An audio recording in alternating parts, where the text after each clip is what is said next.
Okay, तो जब भी दरवाजे पे आप फ्री हैंड पे फोर्स लगाते हो तो हमने लास्ट टाइम क्या पढ़ा था, अगर किसी बॉडी को सीधा मूव कराना है यानी ट्रांसलेटरी मूव कराना है, so we require what, force to move. और ऐसी किसी बॉडी को रोटेट कराना है तो उस जगह में हमें किसकी जरूरत होती है, टॉर्क। ठीक है, वहाँ फोर्स अकेले रिस्पॉन्सिबल नहीं होता, उसके लिए टॉर्क फिक्स है।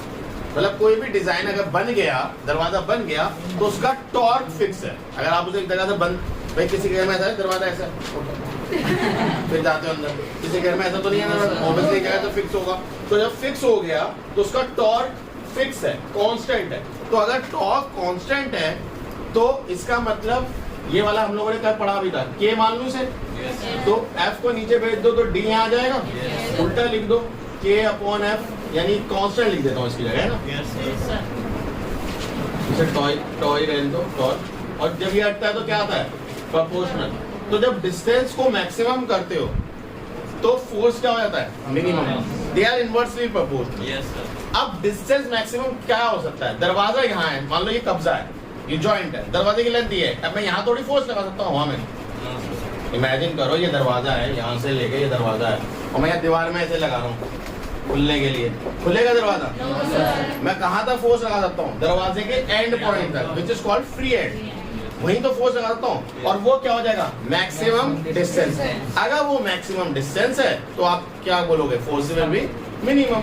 तो आपका आंसर सिर्फ 2 लाइन का, याद है पिछली बार भी 2 लाइन बताई थी, for any particular design torque is fix, पहला आंसर यही होगा। And if the torque is fix so we make a maximum distance from the fix end to minimize the force. Simple ये आंसर दे। ठीक, next question क्या है? For turning a steering wheel, the force is applied too gently on the rim of the wheel. Again, अगर turning wheel है या जो भी चीज है, उनका क्यों हम जेंटली कहाँ, रिम पे कोई अप्लाई करते हैं? कभी आप अपने जो स्टीयरिंग व्हील है उसका जो बिल्कुल सेंटर है उसको पकड़ के एक बार घुमाने की कोशिश करना, you will feel very very, you require a more force to move it. क्यों? क्योंकि उस केस में आपने डिस्टेंस को छोटा कर दिया। अगर डिस्टेंस छोटा हो गया तो क्या हो जाएगा, क्योंकि आपको टर्न कराना है। कभी देखो जो हैवी व्हीकल्स होते थे, अब तो सब में पावर स्टीयरिंग आ गया है, बट जब पावर स्टीयरिंग नहीं था और हैवी व्हीकल से, तो उनके टायर जो उनके वो होते हैं स्टीयरिंग व्हील्स, वो बड़े होते थे। ट्रक के क्यों बड़े होते हैं? ट्रक वाले लगा दिया करो गाड़ी में इतने बड़े बड़े बट ट्रक के बड़े होते हैं क्योंकि वहां पे you require a lot of force to move. Bus के बड़े होते हैं क्योंकि you require lot of force to move, तो उस वजह से उनके स्टीयरिंग व्हील बड़े होते हैं। और आप फोर्स रिम पे क्यों लगाते हो? For the maximum distance force will be minimum required to rotate it. Simple ये लाइन लिखनी है, for a maximum distance minimum force is required to rotate it. समझ में आया? Yes, sir. अगला, The upper circular stone of hand. Upper circular stone of hand flow. Hand flow वाला क्या होता है, चक्की पीसिंग जो पत्थर वाली होती थी, उसका जो डंडा है वो कहाँ होता है, हैंडल, सॉरी कहाँ होता है, हैंड पे, बिल्कुल गोले, मतलब ऐसा होता है। ये एक्सेल है, यहाँ से आप वो डालते हो गेहूँ, आटा डाल देती हो, आटे की आटे से गेहूं बनता है। आटे से गेहूँ बनाते हो तेरे घर में। यहाँ हैंडल होता है, तो वह सबसे दूर क्यों होता है, जिससे डिस्टेंस मैक्सिमम हो तो फोर्स भी हो। तो अगर आप देख रहे हो टॉर्क के जितने भी रीजन है, सब में एक ही रीजन मिल रहा है, फोर्स मिनिमाइज करना, फोर्स मिनिमाइज करना, डिस्टेंस को मैक्सिमाइज करना, हर एक में एक ही। बट क्या फिर इसे कैसे याद करें, इसका इंपॉर्टेंट तरीका ये है, देखो ये तो कोई प्रॉब्लम नहीं होती, चैप्टर पता है तो सबका रीजन सेम ही है। मजेदार बात तब है जब ये बोर्ड में क्वेश्चन आया और तुम्हें पता हो ये इसी चैप्टर का है। समझ में आ रहा है? अभी तो तुम्हें याद है क्योंकि चैप्टर ये है। कहते हैं ना एक्सरसाइज कैसे सॉल्व हो जाती है, फॉर्मूला ये ना ये एक्सरसाइज, ये फॉर्मूला लगेगा, अप्लाई हो जाता है। बट जब एग्जाम में आता है पता ही नहीं चलता कौन सा फॉर्मूला लगेगा इसमें, पता ही नहीं चल रहा कुछ भी। तो उस समय आपको पता होना चाहिए। इस वजह से यहाँ भी एक चीज समझो, आपको रीजंस पता होने चाहिए, बट जहाँ पे भी रोटेटरी बात आई तो समझ जाओ मोमेंट ऑफ फोर्स का ही क्वेश्चन है। समझे? चलिए भाई अगला। A spanner is used to lose or tie. Spanner पता है, ये बोर्ड का क्वेश्चन है, इंपॉर्टेंट मार्क कर लो।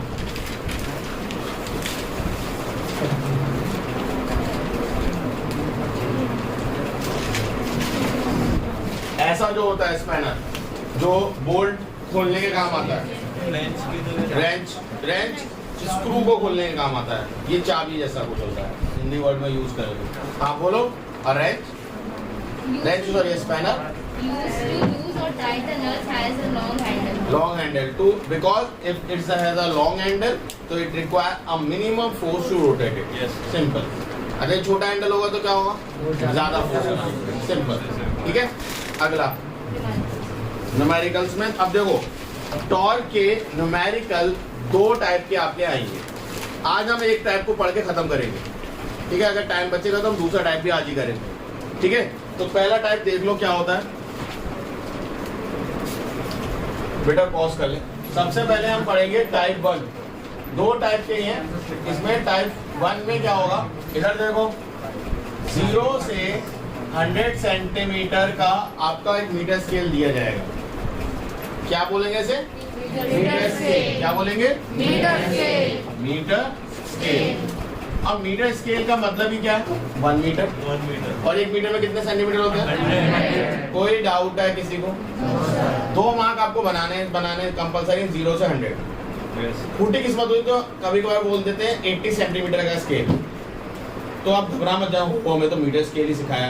80 सेंटीमीटर तो हमें आता ही नहीं बनाना। क्यों नहीं आता बनाना, ऐसी लाइन लिख के 0 to 80 लिख देना। समझ में आया नहीं है, ये मीटर स्केल है। अब एक और मार्क बनता है विच इज कॉल्ड 50 सेंटीमीटर। आपको याद होगा, मैंने आपको बताया था कोई भी चीज स्ट्रेट है तो उसका सारा मास हम कहाँ मानते हैं, उसके सेंटर में। तो 0 से 100 का एक स्केल है, उसका सेंटर कहाँ होगा,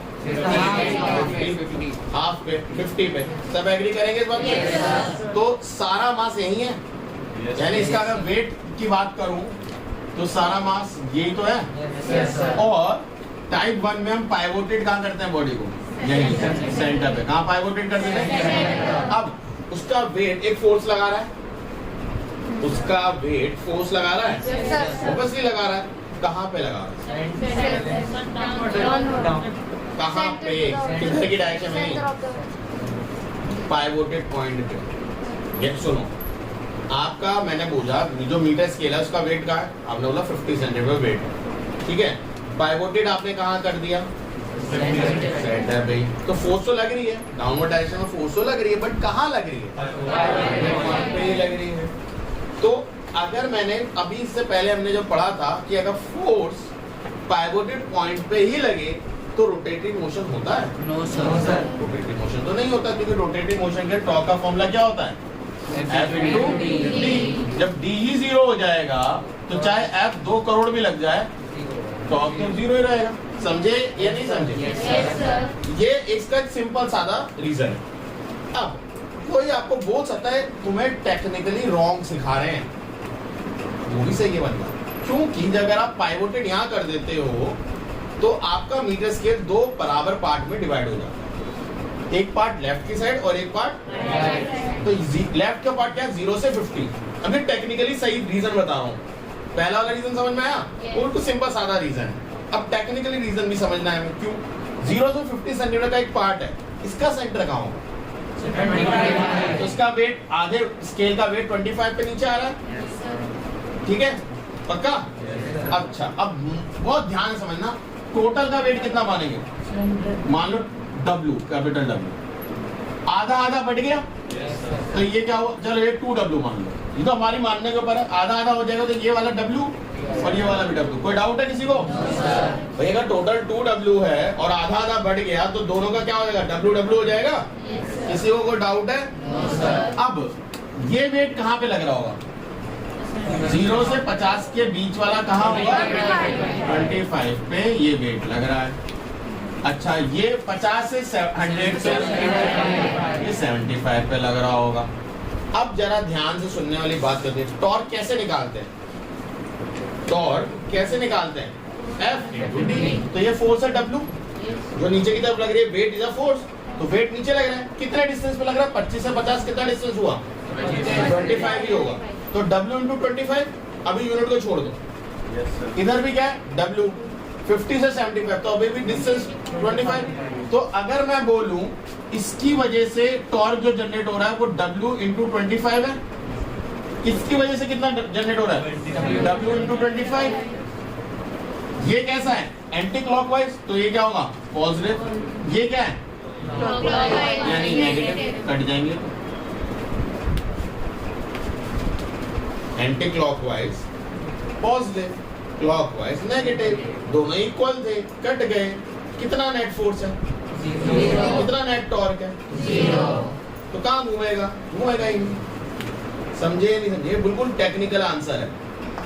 पहला वाला तो मैंने आपको बिल्कुल सिंपल समझाया कि पाइवोटेड अगर आपने सेंटर पे कर दिया तो उसका वेट भी कहाँ था? सेंटर। तो फोर्स कहाँ लग रही है? पाइवोटेड पॉइंट पे ही लग रही है। अगर फोर्स पाइवोटेड पॉइंट पे ही लगेगी तो there will be no torque. हमने पढ़ा ना, क्या पढ़ी? What are the necessary condition for torque? Body should be pivoted, and what is the second? Force should be applied. Force should be applied Other than the pivoted. other than the pivoted point. Force should be applied. Very good. Force should be applied, but other than the pivoted point. If you apply the force on the pivoted point, there will be no torque. समझ में आया? Yes, तो sir. अभी first step समझ में आया? कहाँ pivoted करना है? सेंटर में। तो अब फिर आपसे एक क्वेश्चन पूछा जाएगा, अगर पाइवोटेड आप सेंटर पे करते हो तो उसका वेट पार्टिसिपेट करेगा? बताओ। रोटेटरी मोशन में वेट पार्टिसिपेट करेगा अगर पाइवोटेड आप सेंटर पे करते हो? बताओ। नहीं करेगा भैया। क्यों नहीं करेगा? बताओ। क्योंकि जो उसका वेट है वो पाइवोटेड पे ही है, तो क्यों पार्टिसिपेट करेगा? समझे या नहीं समझे? भाई कब वेट पार्टिसिपेट करेगा? जब पाइवोटेड से कहीं और हो। अभी आपने कंडीशन खुद ही तो बताई, force is applied other than the pivoted point, then it produce torque. अगर वो पाइवोटेड पॉइंट पे ही है तो it will produce torque? No, it will not produce torque. अगर फोर्स पाइवोटेड पॉइंट पे ही लग जाए तो क्या वो टॉर्क को प्रोड्यूस करेगा? नहीं भैया, वो टॉर्क प्रोड्यूस नहीं करेगा। समझे? तो 0 100 सेंटीमीटर। अब वो आपसे बोलेंगे कि मान लो एक वेट टांग दो 20 सेंटीमीटर में। कितने पे?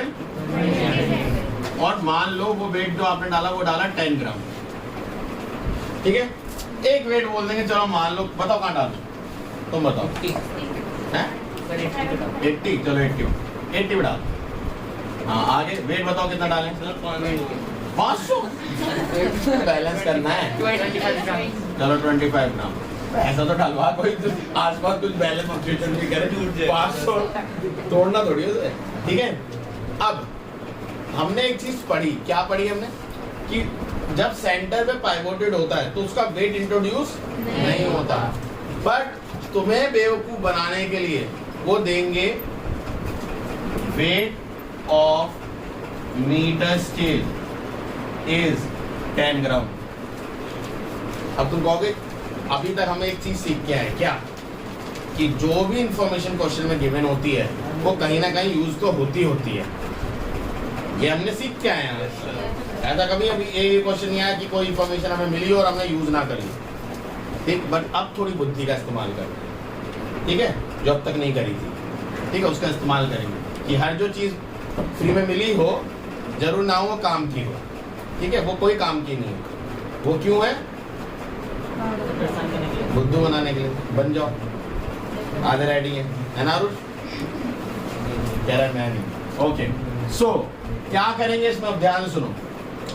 सबसे पहले आपको आइडेंटिफाई करना है इस क्वेश्चन में कि अगर ये मीटर स्केल है तो जो लेफ्ट की तरफ फोर्स है ये कैसा मूवमेंट बनाएगा? एंटी क्लॉकवाइज या क्लॉकवाइज? और राइट की तरफ वाला कैसा बनाएगा? बताओ। लेफ्ट वाला अगर ये ऐसे है और इधर की तरफ फोर्स लगेगी तो एंटी क्लॉकवाइज बनाएगा नहीं बनाएगा? और इधर की तरफ फोर्स लगाओगे तो? किसी को कोई भी डाउट है? सबसे पहले तो यही चाहिए मुझे। अब आ जाओ, मोमेंट ऑफ फोर्स कौन सी? ये कौन सा था? Anti clockwise. ठीक है, क्या है? F इंटू डी, फॉर्मूला वही है। Yes, sir. ठीक है, F कितना है? 10 GF, गलत मत समझना। 20 से 50 कितना डिस्टेंस है? 30. ठीक है, 30 इंटू 10 300 GF सेंटीमीटर। यही यूनिट इस्तेमाल करनी है आपको। Yes, sir. समझ में आ रही है बात? ये नहीं आ रही है? आप यही यूनिट इस्तेमाल करेंगे। ठीक है, अब किसी के मन में आवा सही है तो ग्राम था, आपने FQ लगा दिया। आपको याद होना चाहिए मैंने वेट के लिए 2 चीजें सिखाई थी आपको। एक तो नॉर्मल न्यूटन फोर्स बताई थी। न्यूटन का सीरियस यूनिट डाइन होती है। Yes, sir. बट वहां पे मैंने 1 kgf भी बताया था आपको। क्या बताया था? जितना भी मास होता है उतने ही ग्राम की फोर्स आप नीचे मान लो, उतने केजी की फोर्स। तो 1 kg का वेट कितनी फोर्स लगाता है? 1 kg। तो 1 ग्राम का वेट कितनी फोर्स लगाएगा? 1 ग्राम 1 gf। तो 10 ग्राम कितनी फोर्स लगाएगा? 10 ग्राम। ठीक है, 10 ग्राम फोर्स इनटू जितना डिस्टेंस है। ऐसा यूनिट में नहीं है, पता है हमें, बट आंसर इसमें लिखोगे। क्लियर है? अब आ जाओ next, moment of force clockwise. ठीक है, तो इसमें क्या होगा? अगेन F इंटू डी का फॉर्मूला है। फोर्स कितनी है नीचे? 25 G। अगर आपने F नहीं लगाया, मैं पहले बता रहा हूँ, आपका पूरा क्वेश्चन सही है बट आपको कुछ मार्क्स नहीं मिलने वाले। ये आपको पहले वार्न कर रहा हूँ। अब बाद में कहो सर ऐसे कैसे हो गया, बेटा हो गया तो मैंने खुद ही अपने पैरों में कुल्हाड़ी लेके मारी। G कितना है? 50 से 80 कितना होता है? 30 सेंटीमीटर। अब ध्यान से देखो, मैं यहाँ माइनस लगा रहा हूँ, क्यों? क्योंकि क्लॉकवाइज है। क्लॉकवाइज में माइनस क्यों लगाते हैं? क्योंकि वो नीचे जाता है, ये याद रखना। जब एंटी क्लॉकवाइज मोशन होता है बॉडी का, तो उसका डिस्प्लेसमेंट कहाँ होता है? यानी टॉर्क कहाँ डिस्प्लेस कराता है बॉडी को? नीचे। और नीचे को हम हमेशा कैसे रिप्रेजेंट करते हैं? नेगेटिव। ऊपर बॉडी मूव करेगी तो positive. 3 into 25 75 0 centimetre. Oh sorry centimetre minus. Clear है? नेट मूवमेंट ऑफ फोर्स दोनों का ऐड कर दो। 300 GF सेंटीमीटर, 300 लिखो plus minus 750। Yes, sir. 300 minus 750 कितना आएगा? 450. Minus 450 GF centimetre. तो क्या आया? Net movement of force. अब ध्यान से देखना, मैं एक चीज करने वाला हूँ। Movement of force clockwise 450 GF centimetre. ये क्या लिखा मैंने? क्या अंतर है ऊपर और नीचे वाले आंसर में? सर यहाँ पे आपने क्लॉकवाइज लगा दिया ताकि माइनस था। यहाँ पे मैंने मैग्नीट्यूड जरूर लिखा है, बट उस माइनस का मतलब बताया क्या? कि मतलब अगर हम बॉडी को ऐसे छोड़ दें इतना वेट डांग के, तो बॉडी कैसे रोटेट करेगी? क्लॉकवाइज। बॉडी कैसे रोटेट करेगी? क्लॉकवाइज। समझे या नहीं समझे? किसी को कोई डाउट है? पक्की बात? A meter scale pivoted at from a meter scale pivoted at the center. A meter scale pivoted at the center. लिख लिया? Full stop. 5 gram hang at 5 centimeter mark. Hang लटकाया। 5 gram hang at 5 centimeter mark and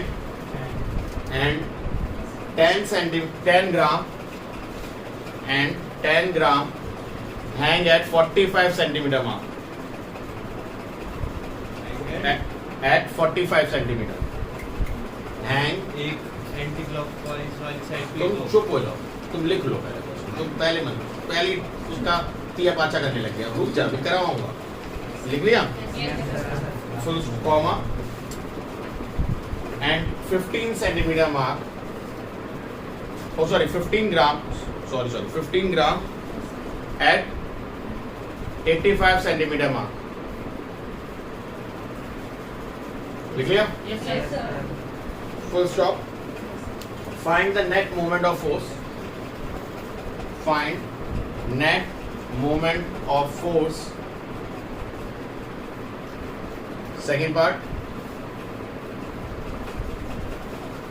To balance this situation, to balance the above situation, to balance the above situation, where we hang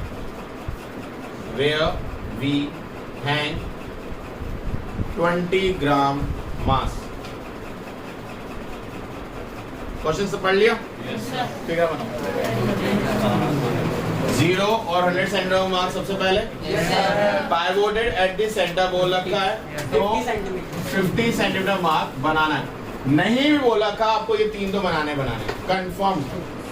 इसके अलावा बाकी points आपको आने हैं, but ये तो आपको बनाना है।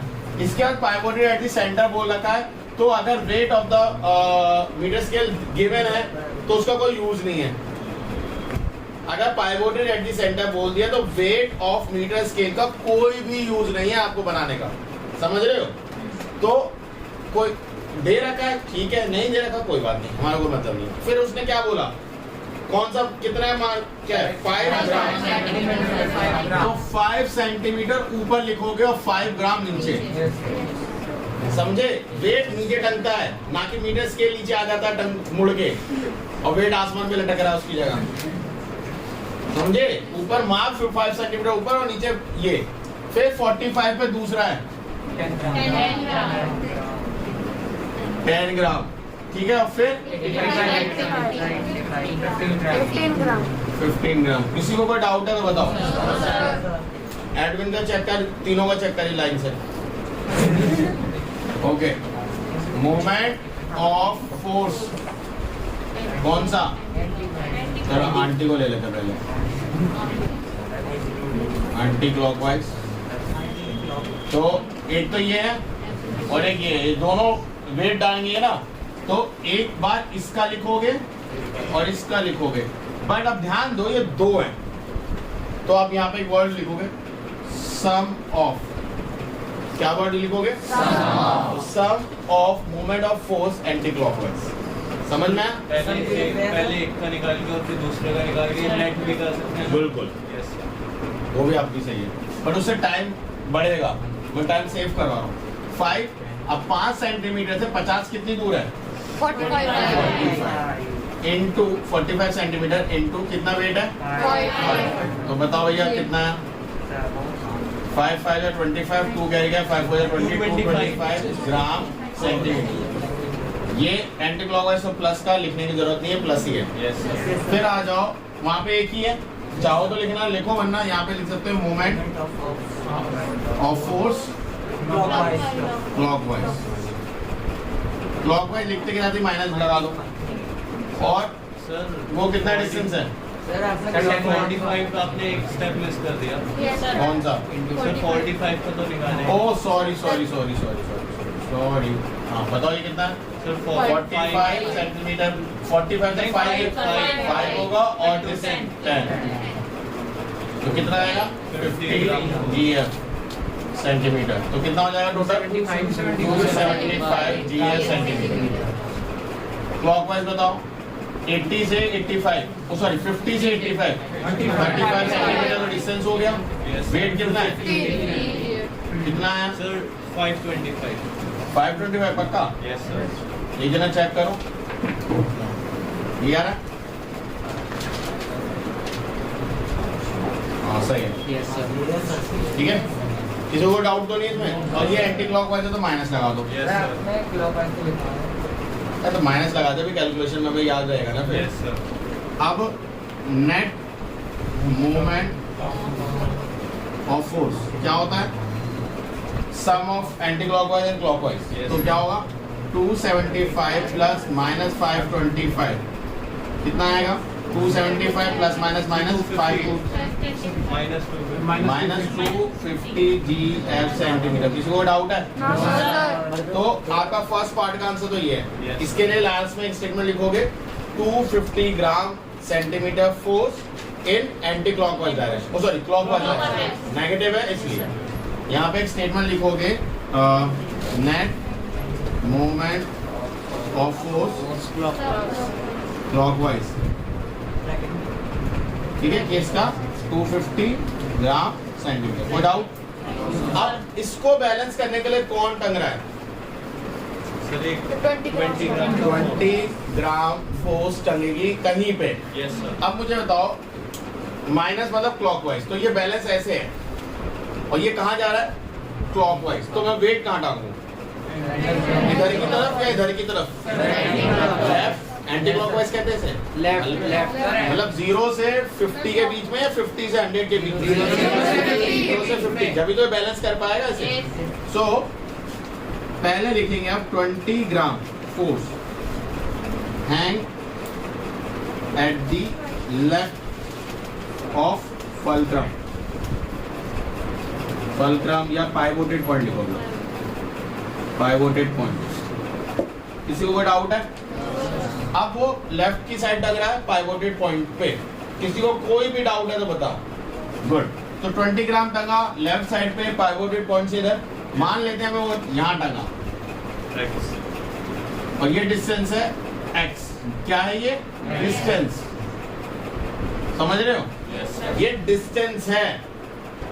So to balance the situation, the net movement of force has to be equal to the additional moment of force, है ना? जो अब आपने मोमेंट ऑफ फोर्स टांगा वो नेट मोमेंट ऑफ फोर्स के क्या होना चाहिए? इक्वल होना चाहिए। अगर आपको बैलेंस करानी है सिचुएशन तो, अगर बैलेंस नहीं करानी तो कुछ कहीं भी टांग दो मन करे, बट अगर बैलेंस करानी है तो ये दोनों जो नेट आया और जो अब आप टांग के बनाओगे उन दोनों को क्या करना है? इक्वल। तो इससे कितना आया? 20 GF है। कितना डिस्टेंस है? x। तो 20 इंटू x होगा, ये नेट के इक्वल है। कितना? माइनस लिखेंगे? मेरे भाई आपने लेफ्ट में टांग दिया ना, माइनस वहीं हट जाएगा। ठीक है, माइनस का रोल इसलिए था कि एंटी क्लॉकवाइज क्लॉकवाइज। तो अगर वो क्लॉकवाइज है तो आप वेट इधर टांगोगे, अगर वो एंटी क्लॉकवाइज होता तो आप वेट उधर टांगते। तो माइनस का रोल हो गया था। ठीक है, अब 20 को 0 से 0 काट दो तो x कितना आया? 25 डिवाइड बाय 2 कितना आया? 12.5 सेंटीमीटर। अब ये 12.5 सेंटीमीटर डिस्टेंस आया, ध्यान दो। ये कितना आया? इससे 50 से। तो 50 से अगर 12.5 पीछे आऊंगा तो और कौन से मान पे आऊंगा? 37.5। भाई 50 से 12 पीछे आओ, पहले 10 पीछे आओ तो 40 पे आ गए, 2 और पीछे आओ 38 पे आ गए, अब 0.5 और पीछे आओ तो 20 gram mass should be hang at 12.5 centimetre mass. कोई डाउट है तो बताओ। ओ सॉरी 37, सॉरी क्लियर है? हाँ जी, 20 ग्राम के लिए क्वेश्चन में पढ़। If we pivoted a meter scale from one end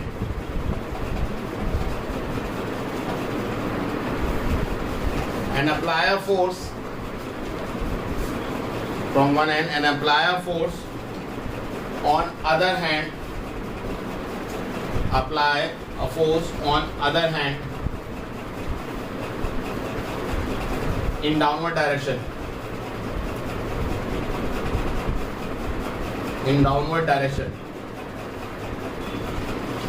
full stop. What type of moment of force it is? What type of moment of force it is?